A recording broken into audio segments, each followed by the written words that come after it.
Well, hi everyone, and greetings from Northern Michigan. This is Bob the Science Guy. Today we're on part 2 of my overview of slide rules and how to select a slide rule for your personal use. Today we're going to introduce some more sophisticated slide rules, what I call the engineering rules. And we're also going to introduce the slide rule that I would recommend that you get, and that is the Pickett N-3. So let's cue up the music, learn a few more scales, and see how to actually use a slide rule in day-to-day life.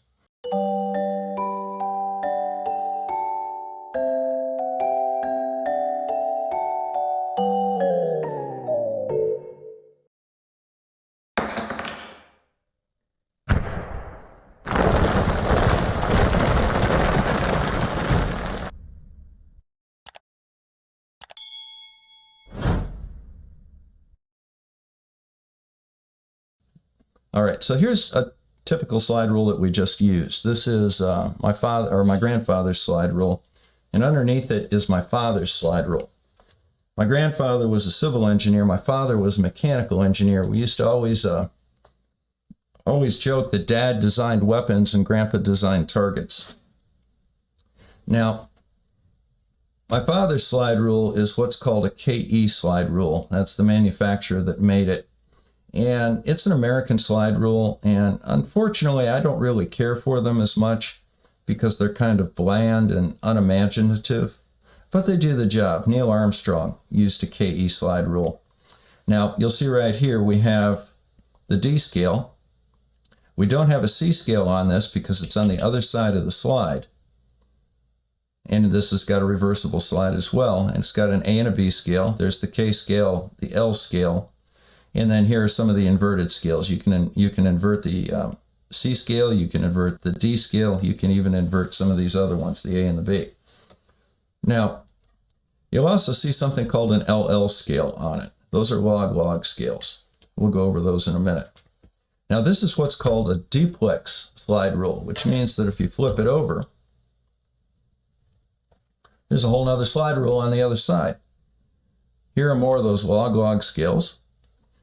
There's your C and the D scale. Now up here you have something interesting. You have a CF and a DF scale. Now, a few minutes ago we did something where we multiplied 4 by 6, and we ran into a problem because if we bring the index out here to 4 and try and read the 6, it's way the heck out here. Well, what would happen if instead we cut this scale off right here at pi, 3.14. And then we took this half of the scale and we moved it over to here. Well, that's what we do with the CF and the DF scale. All right, so let's have a look at these folded scales real quick, and we'll take our problem from earlier, and that is to multiply 6 by 4. So if we come out here to 6 and multiply in the standard fashion, putting the index over the 6 and then measuring out to the 4, as you see, we're off the slide here. So one way that we could do that is that we could divide it by 1 over 4 using what's called the inverted scale, the CI scale. And the way that we would do that is we would find the 4 on the CI scale, put it directly over the 6 like any other division, and then read back to the index. Here's 2, here's 2.5, there's 24 or 24. Now the other way that we can do it is using these folded scales. So we'll go out here to the 6 and we'll go up to the CF scale and put the index of the CF scale directly over the 6. Then all we have to do is read back to the 4 on the CF scale and straight down. Here's our 2, here's our 2.5, there's 2.4 again. Now, why would you do this?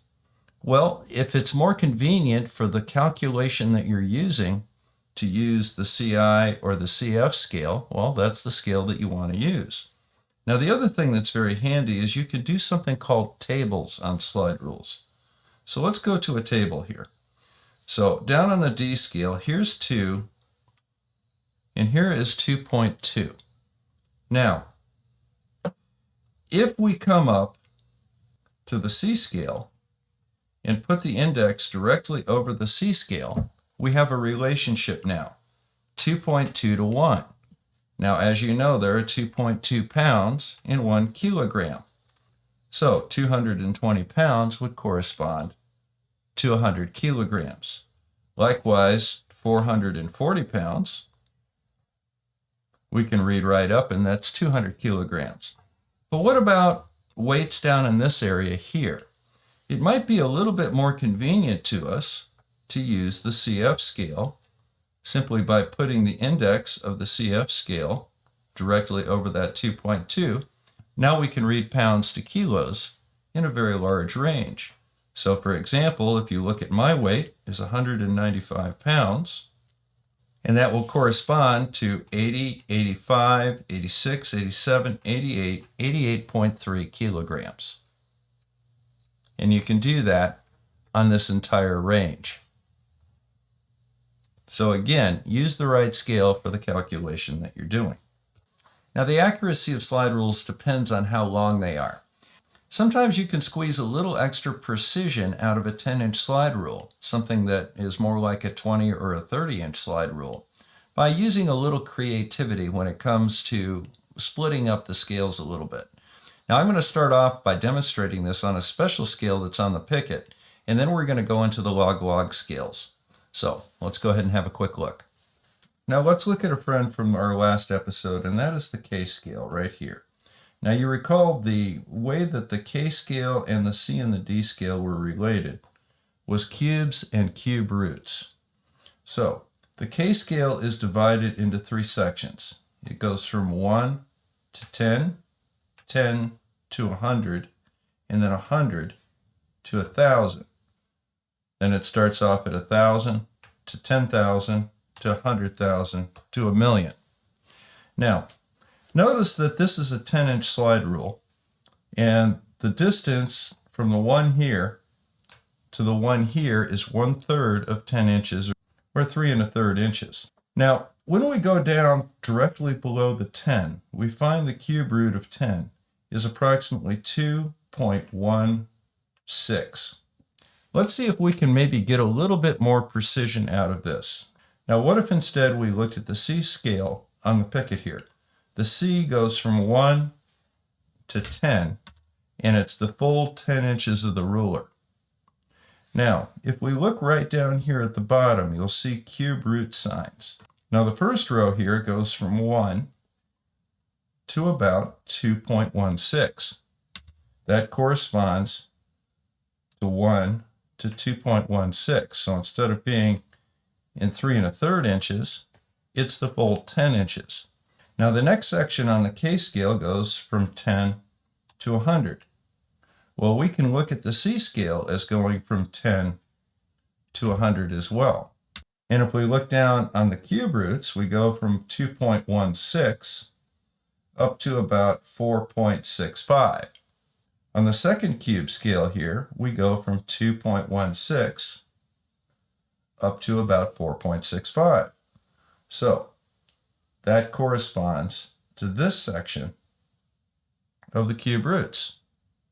Likewise, if we look at the last section of the cube roots, again, what we're doing is we're going from 100 to 1,000, and we're reading down on the bottom scale of those cube roots.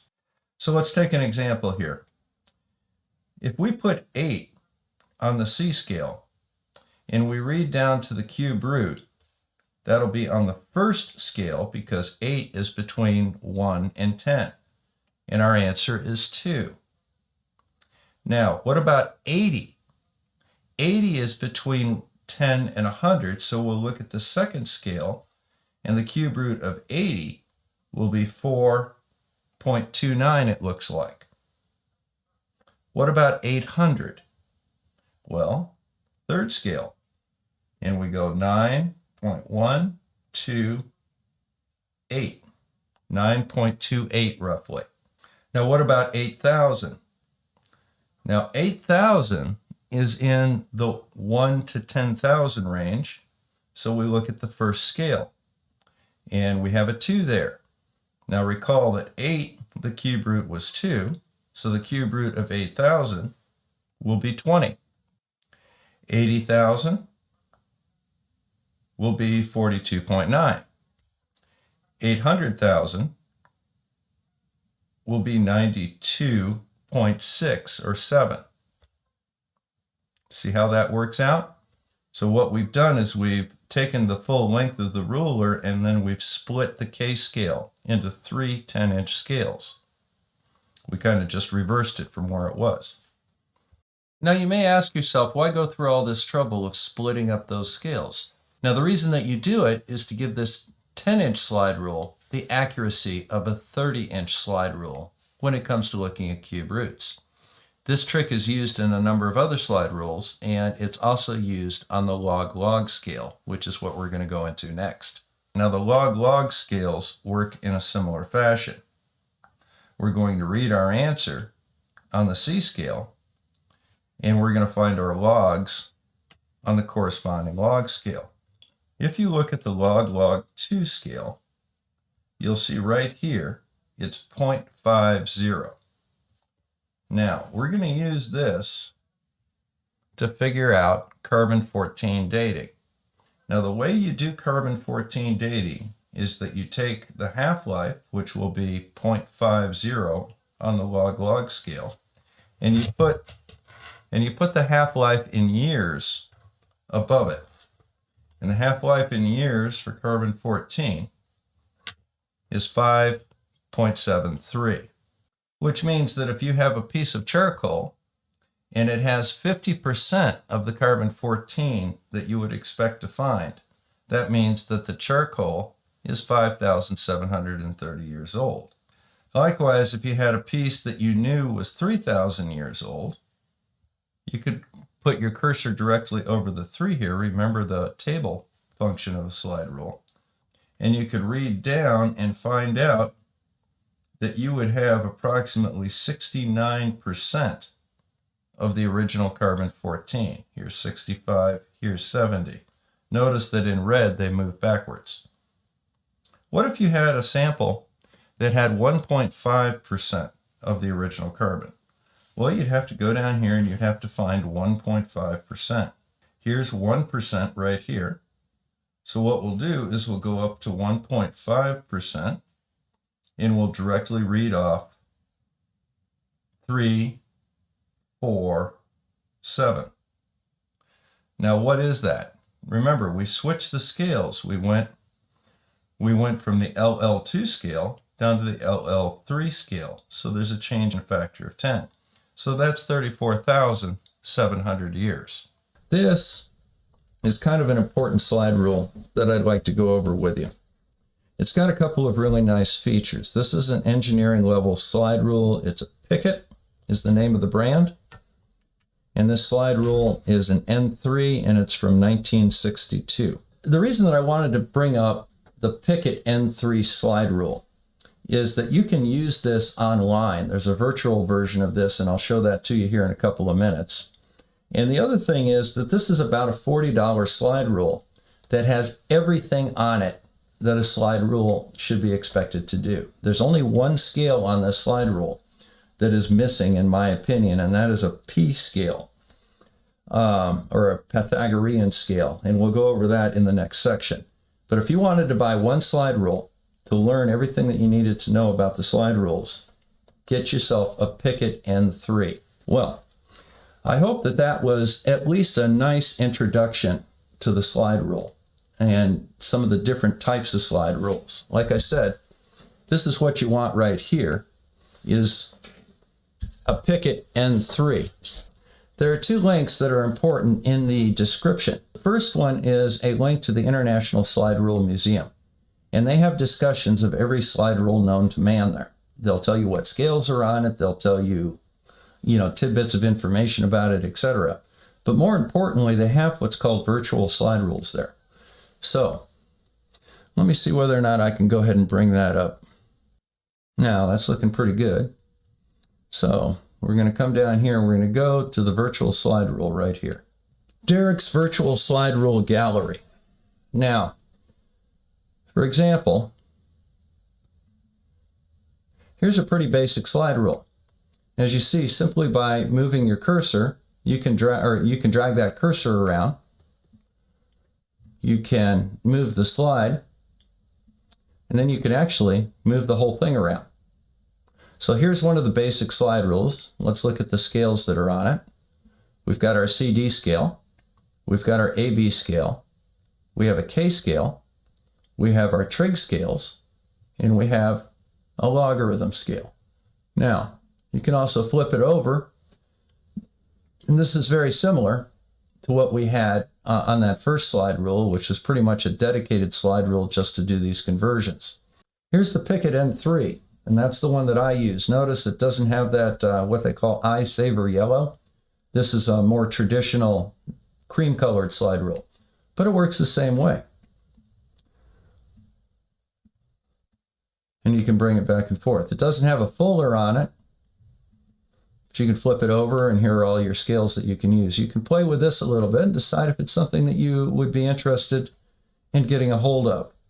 Well, that pretty much handles everything that you would see on a normal slide rule. Now, there are some specialty slide rules out there, and there are some higher end slide rules that are very interesting, and we'll look at those in our next episode.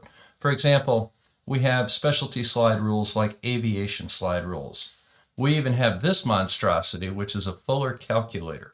We'll touch on both of these in our next episode. So until then, this is Bob the Science Guy signing out from Northern Michigan. Thank you very much for stopping by, and thank you very much to the Patreons and supporters of this channel who provided the funding that made all of this possible. So until next time, this is Bob the Science Guy. See you soon.